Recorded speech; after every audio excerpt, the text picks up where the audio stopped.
जय श्री कृष्णा। मार्गशीर्ष शुक्ल पक्ष की मोक्षदा एकादशी का महत्व। युधिष्ठिर कहते हैं कि हे देव देवेश्वर, मैं पूछता हूँ कि मार्गशीर्ष महीने में शुक्ल पक्ष में जो एकादशी होती है उसका क्या नाम है, कौन सी विधि है तथा उसमें किस देवता का पूजन किया जाता है। हे स्वामी, यह सब यथार्थ रूप से मुझे बताइए।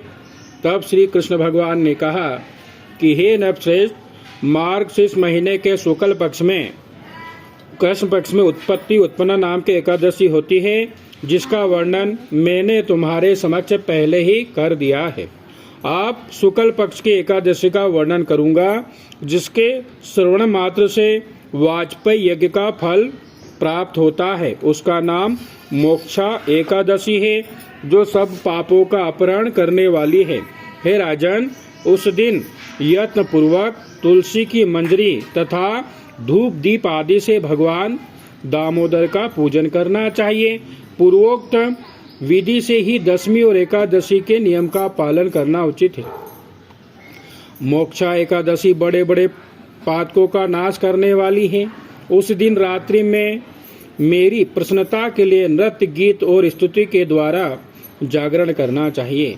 जिसके पितर पापवश नीच योनि में पड़े हैं, वे इसका पुण्य दान करने से मोक्ष को प्राप्त होते हैं। इसमें तनिक भी संदेह नहीं है।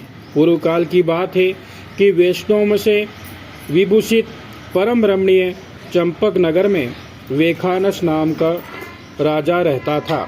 वे अपनी प्रजा का पुत्र की भांति पालन करते थे। इस प्रकार राज्य करते हुए राजा ने एक दिन रात को सपने में अपने पितरों को नीच योनि में पड़ा हुआ देखा, और उन सबको इस अवस्था में देखकर राजा के मन में बड़ा विस्मय हुआ, और प्रातः काल ब्राह्मणों से उन्होंने उस स्वप्न का सारा हाल कह सुनाया। राजा बोले कि ब्राह्मणों, मैंने अपने पितरों को नरक में गिरा हुआ देखा है। वे बारंबार रोते हुए मुझसे यूं कह रहे हैं कि तुम हमारे तनुज हो, इसलिए इस नरक समुद्र से हम लोगों का उद्धार करो। हे द्विजवरों, इस रूप से मुझे पितरों के दर्शन हुए, इससे मुझे चैन नहीं मिलता। क्या करूं, कहाँ जाऊं, मेरा हृदय रुंधा जा रहा है। हे द्विजोत्तमो, वह व्रत तप और वह योग जिससे मेरे पूर्वज तत्काल नरक से छुटकारा पा जाएं, बताने की कृपा करें। मुझ बलवान एवं साहसी पुत्र के जीते जी मेरे माता पिता घोर नरक में पड़े हुए हैं, अतः ऐसे पुत्र से क्या लाभ। तब ब्राह्मण ने कहा कि राजन, यहाँ से निकट ही पर्वत मुनि का महान आश्रम है। वे भूत और भविष्य भी ज्ञाता हैं। हे नरश्रेष्ठ, आप उन्हीं के पास चले जाइए। ब्राह्मण की बात सुनकर महाराज वेखानस शीघ्र ही पर्वत मुनि के आश्रम पर गए, और वहां उन मुनि श्रेष्ठ को देखकर उन्होंने दंडवत प्रणाम करके मुनि के चरणों का स्पर्श किया। मुनि ने भी राजा से राज्य के सातों अंगों की कुशल पूछी। राजा बोले कि स्वामी, आपकी कृपा से मेरे राज्य के सातों अंग सकुशल है, किंतु मैंने स्वप्ने में देखा है कि मेरे पिता नरक में पड़े हैं। अतः बताइए किस पुण्य के प्रभाव से उनका वहां से छुटकारा होगा। राजा की बात सुनकर मुनिश्रेष्ठ पर्वत एक मुहूर्त तक ध्यानस्थ रहे। इसके बाद वे राजा से बोले कि महाराज, मार्गशीर्ष महीने के शुक्ल पक्ष में जो मोक्षदा नाम की एकादशी होती है, तुम सब लोग उसका व्रत करो और उसका पुण्य पितरों को दे डालो। उस पुण्य के प्रभाव से उनका नरक से उद्धार हो जाएगा।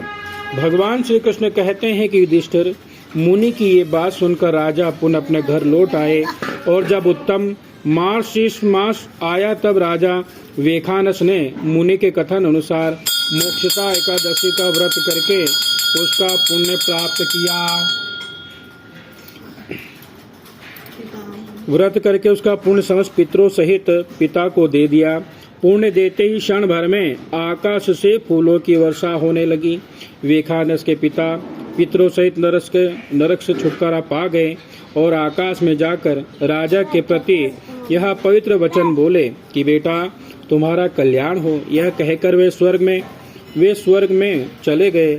राजन, जो इस प्रकार कल्याणमयी मोक्षदा एकादशी का व्रत करता है, उसके पाप नष्ट हो जाते हैं और मरने के बाद वह मोक्ष को प्राप्त कर लेता है। यह मोक्ष देने वाली मोक्षदा एकादशी मनुष्यों के लिए चिंतामणि के समान समस्त कामनाओं को पूर्ण करने वाली है। इस महात्म्य के पढ़ने और सुनने से वाजपेयी यज्ञ का फल प्राप्त होता है। जय श्री कृष्ण।